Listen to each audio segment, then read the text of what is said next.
第一年，也就爱来做很多寄生，也个喺太庙地方，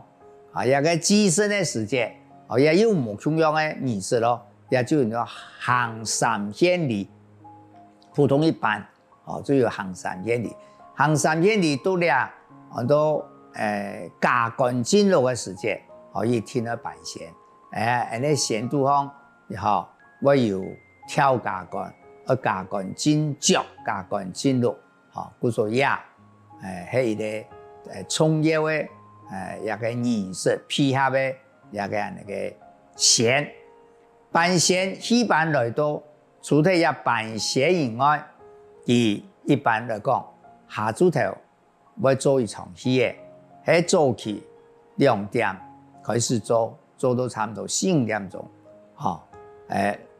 做2點半鐘到3點鐘也做起，暗晡頭7點半也8點，要做到11點12點，也就做起嘅一個方式。但是到目前來講，也下嘅外台戲嘅，下晝2點半做到4點半，暗晡頭7點做到9點半，也係7點半做到10點，也下就。目前呢，也個那個情形。蘇東戲其實唔單止係拜神天天，佢輕重要嘅還有一個意義呢，就係很多本客家族群做得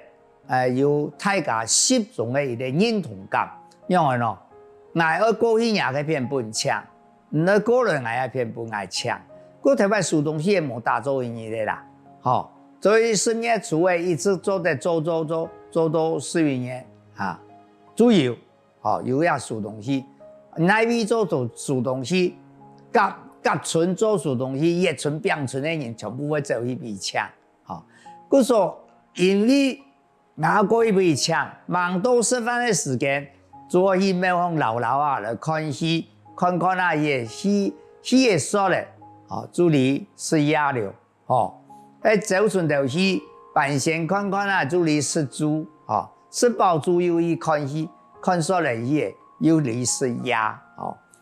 有啲位做起嘅時間，大家保護很寬電戲，因為看戲要看1兩3日嘛，也係本親戚朋友，大家共起一堂聯絡。感情的一個重要的活動。